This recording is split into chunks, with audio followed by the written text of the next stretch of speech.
¿Qué tal? ¿Cómo les va? Buenas tardes. Bienvenidos a Tras un manto de neblina 1982. La verdad de lo que ocurrió durante el conflicto del Atlántico Sur en el año 1982 en el continente. Bueno, quiero agradecer a todos los suscriptores. Ya estamos llegando a los 1000 suscriptores en este canal, difundiendo la verdad que el Estado argentino no te ha querido contar, las peripecias que tienen que sufrir los veteranos de guerra y excombatientes reconocidos judicialmente para ser beneficiarios de las leyes que por ley, valga la redundancia, le corresponden. Y hoy vamos a traer en este programa las peripecias de un excombatiente, Miguel Ángel de Franco, el cual hoy se encuentra judicializado y que le tocó vivir a consecuencia de su situación física y psíquica. Ante esta situación se pidió al Estado argentino una cobertura médica que en realidad el Estado le negó. Pronto, nuevamente con ustedes, tras su manto de neblina, quien les está hablando el doctor Miguel Sánchez. El soldado Miguel Ángel de Franco, clase 1963, fue destinado, no movilizado, al Regimiento de Caballería de Tanques 11, de Puerto Santa Cruz, provincia de Santa Cruz, cumpliendo su servicio militar obligatorio, el cual se encontraba dentro del Teatro de Operaciones del Atlántico Sur, que fue afectado entre el 2 de abril al 14 de junio del año 1982 al escalón de defensa local de la citada unidad militar durante este conflicto. Como todo soldado que prestaba el servicio, fue convocado al Distrito Militar La Plata, donde oportunamente se lo había considerado apto conforme al reconocimiento médico realizado para servir a la patria. El artículo 34 al 38 del Decreto Nacional 6701/68, reglamentario de la Ley 17.531, cuyas exigencias estaban establecidas en el entonces Reglamento de Reconocimiento Médico para el Servicio de Conscripción de las Fuerzas Armadas. Es decir, que de Franco se encontraba dentro de las condiciones de convocables que establecía el artículo 33 del mencionado decreto, ¿sí? Oportunamente el Estado Nacional, como 9.500 soldados y el soldado Franco, que fueron partícipes directos del conflicto, jamás fueron asistidos por médicos o psiquiatras una vez concluido esta situación bélica. Existe una realidad de quien hace la guerra, como fue el Estado argentino, debe afrontar las consecuencias y la salud de aquellos que defendieron la patria. Fue de ese modo que Argentina abandonó hasta hoy, después de 41 años, a los excombatientes que tuvieron participación directa en el conflicto, conforme lo hemos demostrado en videos anteriores. Si ustedes ven videos anteriores, van a ir viendo cómo se va desarrollando los hechos y por qué siempre decimos que somos excombatientes. Tal vez va a salir algún desmemoriado, algún trolls que diga que no, que ustedes están mintiendo, que esto, que el otro, pero bueno, nosotros tenemos fundamentos legales, ellos hablan, porque hablar me parece que está bien, porque es una manera de expresar, pero de ahí a que tengan razón, creo que están muy lejanos de esta situación.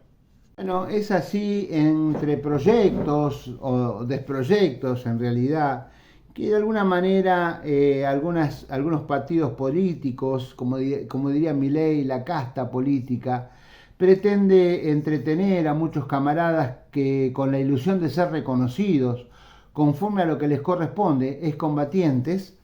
nada se ha logrado, sea por intereses políticos de estos y también por intereses de veteranos de guerra reconocidos que hoy ocupan cargos políticos, no solo en los centros de veteranos de guerra nacionales, sino en organismos como ANSES, AFIP, Ministerio de Defensa y tantos otros ministerios, que egoístamente se oponen a este justo reconocimiento,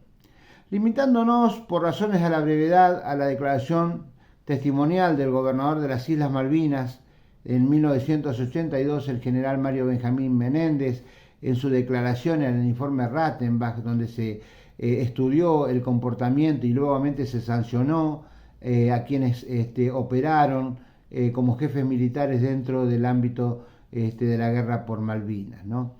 Y él dijo claramente que si la logística del continente no hubiera existido, jamás pudieran haber resistido los movilizados a las Islas Malvinas los días que estuvieron defendiendo ahí la isla, ¿no? Ya que en la isla no se contaba con material bélico, tampoco material sanitario, alimentos, combustible, ropa, y todo era enviado desde el continente por estos excombatientes que hoy no están reconocidos. Seguramente algún trasnochado y negador de la verdad dirá que no somos combatientes porque no combatimos, que es la esfera en que el Estado argentino le han metido en la cabeza a muchos camaradas, y en realidad existe en el corazón del pueblo argentino que solamente es combatiente aquel que luchó en las Islas Malvinas, cosa que es una verdadera falacia, porque el artículo 43 y 44 de la ley 23.379 del año 86, que es la ratificación de los convenios de Ginebra por parte de Argentina, dice que todos son combatientes si visten un uniforme, si tienen armas y dependen de una autoridad superior. Acá voy a detenerme y digo cómo es posible que el Estado Nacional, a través del Poder Ejecutivo, del gobierno del doctor Alfonsín, gobierno radical, aprobara el decreto reglamentario 509/88 en contraposición de esta ley que he mencionado arriba. Me pregunto cómo es posible que la Corte Suprema de Justicia de la Nación, sus integrantes no reaccionan a través de las miles de demandas que han sido encausadas en beneficio de estos excombatientes que merecen ser reconocidos, y que les hayan rechazado dichas veteranías. Miguel fue, como todo otro joven de la época, con muchas ganas de vivir su vida, seguramente esperando el cumplir con el servicio militar obligatorio para tomar alguna carrera o bien un trabajo para el día de mañana pudiera tener y formar una familia, ¿no? Fue asignado al escalón de defensa local del Regimiento de Caballería de Tanques 11 una vez que el conflicto se inició. Las compañías de combate fueron movilizadas a Río Gallegos de la citada unidad, y él quedó, juntamente con sus otros compañeros, a concurrir al puerto de Punta Quilla, a cargar buques como el Elma Formosa, el Ara Bahía Paraíso y otros tantos buques,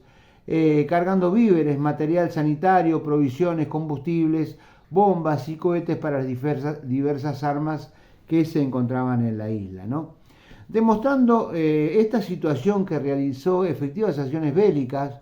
encargados de la logística exclusivamente para enviar a las Islas Malvinas e interminables guardias de 12 horas por 12 horas de descanso durante todo el conflicto. ¿Se imaginan ustedes estar 12 horas despiertos? Porque aparte las 12 horas restantes no eran de descanso, sino que se debía trabajar en diferentes actividades dentro de la unidad militar. Durante la carga de los barcos se suspendía la aplicación de toda normativa de seguridad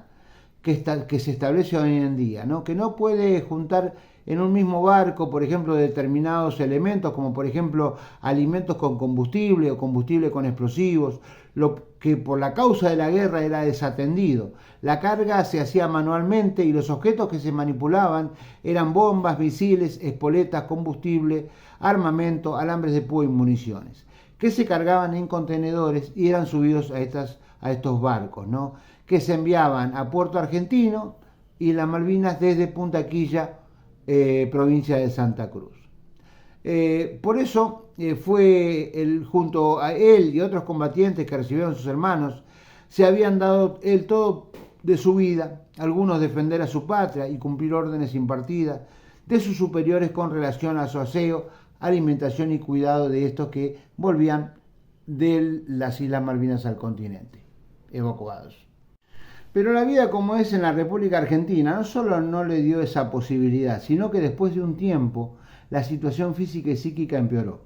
Para tener en cuenta el grado de riesgo de vida fue que el día 12 de mayo del año 1982, conforme consta en el libro de guerra de la Brigada Mecanizada 11, dependiente del 5º Cuerpo de Ejército, en el orden número 332, para algunos charlatanes que dicen que lo que estamos diciendo es mentira o que no sabemos de la historia. Podemos saber un poquito más de aquellos que niegan o dicen no, esto no es así. Por eso se toma conocimiento que nuestro camarada del Regimiento de Caballería de Tanques 11, donde estaba Miguel, el ex soldado clase 1963, Rojas Carlos Alberto, fue implicado en la muerte de un ciudadano chileno, cuando se encontraba de guardia, recibiendo el citado civil un disparo de FAL en la frente y causándole un daño irreversible que le provocó la muerte. Teniendo en cuenta en esa época invernal de bajas temperaturas, con mucha neblina, en el tiempo que la región, al no contestarle el santo y seña, hoy nuestro compañero se encuentra abandonado a su plena suerte, sin haber recibido ningún tipo de asistencia médica ni psicológica ante esta situación. Prácticamente se le arruinó la vida a este camarada, ¿no? Que también Miguel podría haber pasado, o tantos otros Migueles o Carlos podrían haber pasado por esta situación y hoy están abandonados por el Estado argentino. Ahora, durante su vida, Miguel tuvo 2 ACV perfectamente documentados. Quedó discapacitado con dificultades motoras y ello sumado al fallecimiento de su progenitora, quien la ayudaba a poder mantener su vida, ya que él no trabajaba, porque no era que no quería, sino que no estaba en condiciones de hacerlo. Y él quedó en esta situación ante el fallecimiento de su madre en un evidente estado de abandono, no solamente físico, sino también moral. Si bien él percibía una pequeña pensión que le da el Estado, de aproximadamente $100 diarios, $100 mensuales, perdón. Ante esta situación, como él está judicializado, solicitándose el reconocimiento de la veteranía de guerra, ante el Juzgado de la Seguridad Social número 4, se solicita una medida cautelar para que el Estado argentino lo pueda asistir a través de la obra social que hoy tienen los veteranos de guerra reconocidos judicialmente. En ese expediente, el 3 de noviembre del año 2022, se interpone un recurso de revocatoria contra el rechazo por parte de este tribunal el pedido de la medida cautelar para que fuera atendido a través de la obra social que gozan hoy los veteranos de guerra reconocidos, como decíamos hace un momento, y que fuera estimado por este juez de grado. El 13 de febrero del año 2023, sin interesarle el estado de salud, como lo hizo siempre el Estado argentino, ¿no?, a través de sus distintas autoridades,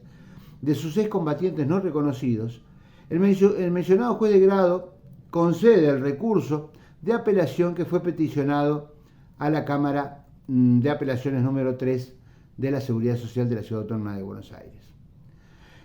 Lo interesante es que quiero que puedan observar cómo es la velocidad de los juicios de este tipo de reconocimiento de veteranía de los camaradas no reconocidos, teniendo en cuenta que ya tienen más de 60 años de edad, ¿no?, que ya están en plena ancianidad. El día 18 de abril del año 2023 es elevado por el Juzgado de Intervención a la Cámara Nacional de Apelaciones de la Seguridad Social, número 3, donde después de casi 4 meses, el 1 de septiembre del año 2023, es rechazada esta medida cautelar por parte de la Cámara,